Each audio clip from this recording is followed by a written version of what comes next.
गणपती बाप्पा मोरया, मंगलमूर्ती मोरया।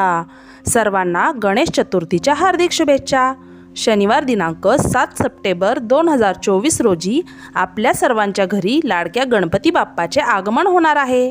या दिवशी सर्वांनाच ब्राह्मण काका मिळणे शक्य नाही, त्यामुळे गणपतीची मूर्ती घरी आणल्यावर प्राणप्रतिष्ठा कशी करावी याबद्दल बऱ्याच जणांच्या मनात संभ्रम असतो। तर याचसाठी मी आज तुमच्या सर्व शंकांचे समाधान करणारा असा हा व्हिडिओ घेऊन आले आहे। घरच्या घरी अगदी साध्या पद्धतीने शुद्ध भावाने गणपतीची प्राणप्रतिष्ठा कशी करावी, कोणतेही मंत्र स्तोत्र न म्हणता अगदी मराठी भाषेत सर्वांना समजेल अशा पद्धतीने आपण आता गणपतीची प्राणप्रतिष्ठा करूया। तर व्हिडिओ शेवटपर्यंत पहा आणि जास्तीत जास्त लोकांना शेअर करा आणि सबस्क्राईब करायला विसरू नका। सर्वप्रथम आपण ज्या ठिकाणी गणपती बसवणार आहोत ती जागा स्वच्छ करून घ्यावी। गणपतीसाठी जी काही सजावट करायची आहे ती तुम्ही आदल्या दिवशी करू शकता। फक्त गणपती बसवताना गणपतीचे मुख पूर्व अथवा पश्चिम दिशेला येईल अशा रीतीने आपल्याला तयारी करायची आहे। यावर्षी गणपती बसवण्यासाठीचा शुभमुहूर्त 7 सप्टेंबर 2024 रोजी सकाळी 11 ते दुपारी 1:45 म्हणजेच 1:45 वाजेपर्यंत आहे। ज्यांना शक्य आहे त्यांनी याच वेळेत गणपती प्राणप्रतिष्ठा करणे चांगले, परंतु ज्यांना शक्य नाही त्यांनी 11 वाजल्यानंतर संध्याकाळपर्यंत कधीही मूर्तीची प्राणप्रतिष्ठा केली तरी चालेल। आता आपण गणपतीच्या पूजेसाठी लागणारे साहित्य पाहूया।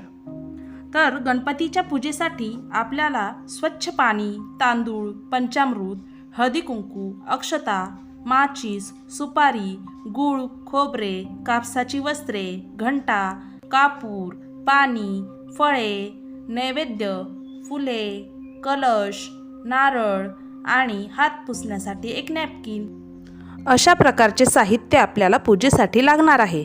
हे साहित्य आधीच जमवावे, त्यामुळे आपली गडबड होत नाही। या ठिकाणी मी गणपतीची प्राणप्रतिष्ठा करण्यासाठी अशा प्रकारे सजावट केली आहे।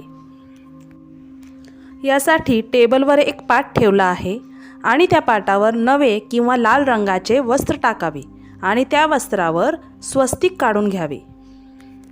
आता आपण अक्षता तयार करून घेऊयात। त्यासाठी एका वाटीमध्ये तांदूळ घेऊन त्यामध्ये हळद आणि कुंकू टाकायचे आहे आणि त्या व्यवस्थित तांदळाला लावून घ्यायचे आहे।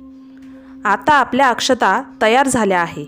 यानंतर कुठल्याही पूजेची सुरुवात म्हटलं की ती होती दीपपूजेने।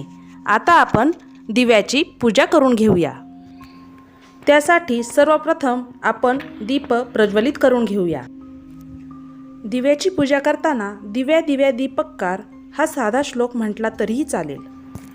पूजेची सुरुवात करण्याआधी आपण स्वतःला हळदी आणि कुंकू लावून घ्यावे। पुरुषांनी स्वतःला अष्टगंध लावावा। आता आपण दिव्याला हळदी आणि कुंकू व्हावे आणि हे वाहत असताना साध्या भाषेत म्हणावे, हे दीपदेवता, मी तुला हळदी कुंकू अक्षदा आणि फूल वाहत आहे, त्याचा तू स्वीकार करावा। आता आपल्याला स्वच्छ पाण्यात फूल बुडवून ते सर्व पूजा साहित्यावर, जी सजावट केली आहे त्याच्यावर आणि स्वतःवर देखील पाणी शिंपडून घ्यायचे आहे। असे केल्याने सर्व ठिकाणी शुद्धी होते। त्यानंतर आपण कलशावर स्वस्तिक काढायचे आहे आणि 5 नाम ओढून घ्यायचे आहेत। हे मी आधीच करून ठेवले आहे कारण व्हिडिओचा वेळ वाढू नये म्हणून। तर तुम्ही अशा प्रकारे करावा आणि हे 5 नाम ओढताना खालून वरच्या दिशेने ते काढावेत। त्यानंतर आता कलशामध्ये आपल्याला हळदी कुंकू, फूल, अक्षता, सुपारी, नाणे हे सर्व टाकायचे आहे आणि त्याला विड्याची पाने अथवा नागिनीची पाने 5 अशी लावायची आहेत। जर तुमच्याकडे नागिनीची पाने नसतील तर आंब्याची पाने लावली तरीही चालतात। तुम्ही 5 अथवा 7 पाने लावू शकता। आता त्यावर आपल्याला श्रीफळ ठेवायचे आहे, म्हणजेच नारळ ठेवायचे आहे। श्रीफळ ठेवत असताना त्याची शेंडी वरच्या बाजूला येईल याची काळजी घ्यायची असते। तर अशा प्रकारे श्रीफळ ठेवायचे आहे। आता आपल्याला कलशाची स्थापना करायची आहे। त्यासाठी गणपती जिथे बसणार आहे त्याच्या उजव्या बाजूला तांदळाची रास करून त्यावर हळदी कुंकू वाहून आपल्याला कलशाची स्थापना करायची आहे। अशा प्रकारे कलशाची स्थापना आता मी केलेली आहे. ही पूजा करत असताना तुम्ही गणपतीचे नामस्मरण देखील करू शकता. ओम गं गणपतये नमः, ओम गं गणपतये नमः असे म्हटले तरीही चालते. आता गणपतीची स्थापना करण्याआधी आपल्याला आचमन करायचे आहे. त्यासाठी डाव्या हाताने उजव्या हातावर 3 वेळा पाणी घेऊन ते आचमन करायचे आहे. हातावर पाणी घेतल्यानंतर ओम केशवाय नमः असे म्हणावे. दुसऱ्या वेळेस ओम माधवाय नमः, तिसऱ्या वेळेस ओम नारायणाय नमः आणि चौथ्या वेळेस हातावर पाणी घेऊन ते ताम्हणामध्ये सोडून द्यायचे आहे. आता आपल्याला संकल्प करायचा आहे. त्यासाठी हातावर 2 चमचे पाणी घेऊन त्यामध्ये हळद, कुंकू, अक्षदा आणि फूल व्हायचे आहे. हे सर्व हातात घेऊन आपल्याला गणपती बाप्पांना प्रार्थना करायची आहे की हे गणपती बाप्पा, माझ्या कुटुंबावर असाच कृपा आशीर्वाद असू दे. माझ्या घरात सदैव सुख, शांती आणि संपदा असू दे. माझ्या घरातील नकारात्मकता नष्ट होऊ दे आणि असे म्हणून आपल्याला ताम्हणामध्ये सोडून द्यायचे आहे. आता आपण कलशाची पूजा करूया. कलशावर हळदी, कुंकू, अक्षदा आणि फूल वाहून घ्यायचे आहे आणि कलशाला प्रार्थना करायची आहे की हे कलश देवता, माझी पूजा तू स्वीकार कर. मी तुला फूल, अक्षदा, गंध वाहत आहे आणि नमस्कार करायचा आहे. तर आता आपण ज्या ठिकाणी स्वस्तिक काढले आहे तिथे हळदी कुंकू वाहून घ्यायचे आहे. तिथे आपल्याला गणपतीच्या मूर्तीची प्राणप्रतिष्ठा करायची आहे. गणेश मूर्ती जागेवर ठेवत असताना कधीही जयघोष करूनच ती बसवावी. गणपती बाप्पा मोरया, मंगलमूर्ती मोरया असा जयघोष अवश्य करावा. या ठिकाणी व्हिडिओ बनवण्यासाठी मी छोट्या मूर्तीचा वापर करत आहे. आता आपण गणेश पूजेला सुरुवात करूया. प्रथम एका ताम्हणामध्ये प्रतिकात्मक रूपात सुपारी घ्यावी. यावर आपल्याला शुद्ध पाण्याचा अभिषेक करायचा आहे. ओम महागणपतये नमः, श्री गणेशाय नमः अशा प्रकारे तुम्ही मंत्रोच्चार करू शकता. यावेळी तुम्ही म्हणू शकता, हे गणपती बाप्पा, मी तुला शुद्ध पाण्याने स्नान घालत आहे. त्यानंतर आपल्याला पंचामृताने स्नान घालायचे आहे. त्यावेळी तुम्ही म्हणू शकता, हे गणपती बाप्पा, मी तुला पंचामृताने स्नान घालत आहे. त्यानंतर पुन्हा आपल्याला शुद्ध पाण्याने अभिषेक करायचा आहे आणि आपण मराठीमध्ये सर्व काही बोलू शकतो. देवाला आपल्या मनातला भोळा भाव हा समजत असतो. त्यामुळे शास्त्रोक्त पद्धतीने संस्कृत श्लोक म्हणून पूजा करावी असे काहीही नाही. आता पळीमध्ये पाणी घेऊन त्यामध्ये हळदी कुंकू आणि फूल टाकून आपल्याला गंधाने गणपतीला स्नान घालायचे आहे. त्यावेळी म्हणायचे आहे, हे गणपती बाप्पा, मी तुला गंधाने स्नान घालत आहे. हे करत असताना आपण मनामध्ये गणपतीचे नामस्मरण करू शकतो. यानंतर सुपारी स्वच्छ धुवून त्याला एका स्वच्छ फडक्याने पुसून घ्यायचे आहे. वक्रतुंड महाकाय सूर्यकोटी समप्रभ निर्विघ्नं कुरु मे देव सर्वकार्येषु सर्वदा. श्री गणेशाय नमः. ओम गं गणपतये नमः अशा प्रकारे तुम्ही मंत्रोच्चार करू शकता. ज्यांना अथर्वशीर्ष पाठ असेल त्यांनी गणपतीची पूजा करताना अथर्वशीर्ष म्हटले तरी चालते. आता गणपतीच्या उजव्या बाजूला 2 विड्याची पाने ठेवून त्यावर थोडेसे तांदूळ टाकायचे आहेत आणि त्यावर गणपतीची स्थापना करायची आहे आणि म्हणायचे आहे, हे गणपती बाप्पा, मी तुम्हाला बसण्यासाठी आसन दिले आहे. त्यानंतर त्यावर हळदी कुंकू आणि फूल व्हायचे आहे. गणपतीचे प्रतीक म्हणून आपण या सुपारीची पूजा करायची आहे आणि नमस्कार करायचा आहे. आता गणपतीला कापसाची वस्त्रमाळ अर्पण करायची आहे आणि म्हणायचे आहे, हे गणपती देवा, मी तुला वस्त्र अर्पण करत आहे. मराठीमध्ये म्हणताना प्रत्येक वेळेस हे गणपती देवा मी तुला फूल अर्पण करत आहे, हे गणपती देवा मी तुला अक्षदा अर्पण करत आहे. पुरुष असेल तर त्यांनी वाहतो आहे असे म्हणायचे आणि स्त्रियांनी वाहते आहे असे म्हणायचे. गणपतीच्या उजव्या बाजूला आपल्याला घंटेची स्थापना करायची आहे आणि त्याला हळदी कुंकू, अक्षदा आणि फूल व्हायचे आहे. हे घंटा देवता, मी तुला हळदी कुंकू, अक्षदा आणि फूल वाहत आहे असे म्हणावे आणि नमस्कार करावा. जर तुमच्याकडे शंख असेल तर गणपतीच्या डाव्या बाजूला शंखाची स्थापना करायची आहे आणि त्याला देखील हळदी कुंकू, अक्षता आणि फूल व्हायचे आहे आणि म्हणायचे आहे, हे शंख देवता, मी तुला हळदी कुंकू, फूल, अक्षदा वाहत आहे, त्याचा तू स्वीकार करावा आणि त्याला नमस्कार करायचा आहे. आता आपल्याला गणपतीला अभिषेक करायचा आहे, परंतु आपण बाजारात मिळणाऱ्या मूर्तीला स्नान घालू शकत नाही.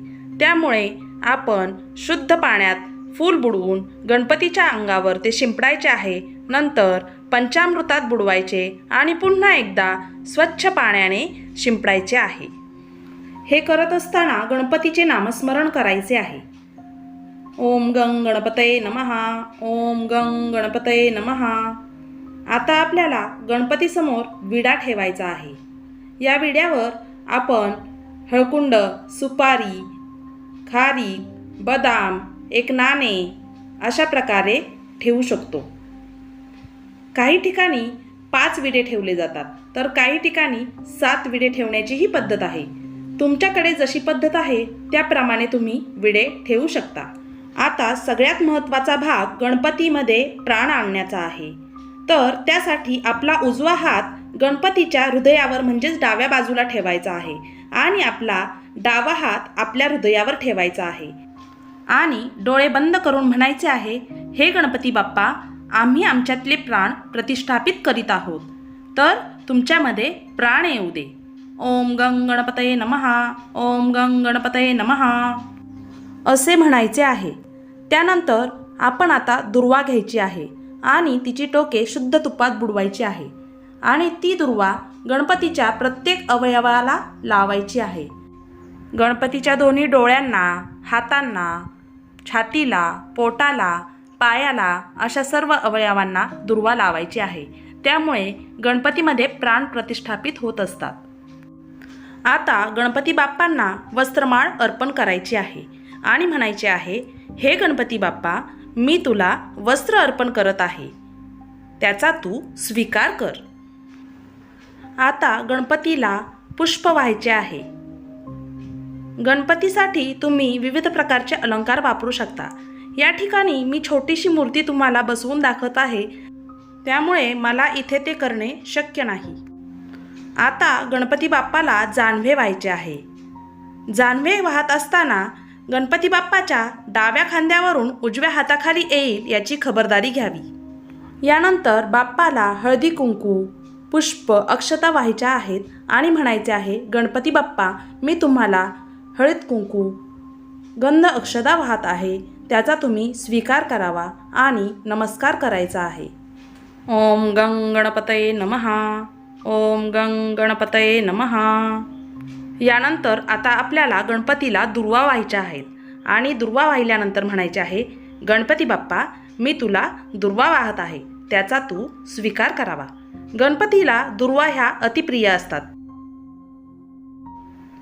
तर आता पूजा पूर्ण झाली आहे. गणपतीसमोर जो विडा ठेवला आहे त्याचं देखील आता आपल्याला पूजन करायचे आहे. तर त्यासाठी आपल्याला त्याच्यावर हळदी कुंकू, फूल, अक्षदा व्हायच्या आहेत. यानंतर आपण गणपतीला धूप दीप ओवाळायचे आहे. श्री महागणपतये नमः, ओम गंग गणपतये नमः, श्री गणेशाय नमः अशा प्रकारे तुम्ही मंत्र म्हणू शकता. यानंतर आता आपण गणपतीला गूळ आणि खोबऱ्याचा नैवेद्य दाखवायचा आहे. गणपतीला मोदक हे अतिप्रिय असतात, त्यामुळे तुम्ही मोदक वाहिले तरी देखील चालतील. या ठिकाणी मी मोदक आणि गूळ खोबऱ्याचा नैवेद्य गणपतीला दाखवत आहे. त्याप्रमाणे फळे देखील आपण गणपती बाप्पाला नैवेद्य म्हणून अर्पण करू शकतो. तर नैवेद्याभोवती आपल्याला 3 वेळा पाणी ओवाळून घ्यायचे आहे आणि गणपती बाप्पांना म्हणायचे आहे, हे गणपती बाप्पा, माझ्या नैवेद्याचा तू स्वीकार कर. नंतर डाव्या हातात घंटा घेऊन उजव्या हातात उदबत्ती घेऊन गणेशांना ओवाळावे आणि त्यांची पूजा करावी. संपूर्ण पूजा होईपर्यंत आपण सतत गणेशाचे नामस्मरण करावे. नंतर सर्व कुटुंबाने मिळून गणपतीला प्रार्थना करावी. हे गणपती बाप्पा, तुझी कृपादृष्टी आमच्या कुटुंबावर अशीच राहू दे. आमच्या घरात आरोग्य, सुख, शांती सदैव नांदू दे. आमच्या घराला कोणाचीही दुष्ट नजर लागू नको देऊ. अशीच कृपादृष्टी आमच्यावर सतत ठेव. त्यानंतर आरती करावी. आरती झाल्यानंतर घालीन लोटांगण म्हणत स्वतःभोवती प्रदक्षिणा घालावी. नंतर मंत्रपुष्पांजली म्हणावी व फुले अक्षता गणपतीच्या चरणी अर्पण कराव्यात आणि सर्व कुटुंबाने मिळून गणपती बाप्पांना प्रार्थना करावी की हे गणपती देवा, आमच्यावरचे काही दुष्ट संकट असेल तर त्याचा तू नाश कर. तू सर्व विघ्नांचे हरण करणारा आहेस, त्यामुळे तू आमच्याही विघ्नांचे हरण कर. आता आपल्याला गणपती बाप्पांची क्षमा प्रार्थना करायची आहे. त्यासाठी म्हणायचे आहे, हे गणपती बाप्पा, मी माझ्या साध्या अंतःकरणाने तुझी मनोभावे पूजा केली, त्याचा तू स्वीकार कर. मला संस्कृत श्लोक मंत्र उच्चार हे येत नाही, त्यामुळे मी माझ्या मनापासून पूर्ण मनोभावे तुझी पूजा केली आहे, त्याचा तू स्वीकार कर. माझ्याकडून कळत नकळत पूजा करत असताना काही चूक झाली असेल तर त्याला तू क्षमा कर आणि माझे अपराध पोटात घे. मी अज्ञानाने जी पूजा केली आहे त्याचा तुम्ही स्वीकार करावा.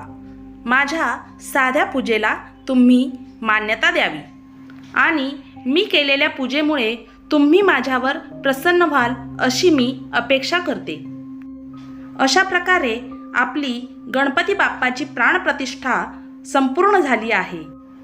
गणपतीचे 10 दिवस रोज सकाळ संध्याकाळ गणपतीची आरती करावी आणि मनोभावे गणपतीची पूजा करावी.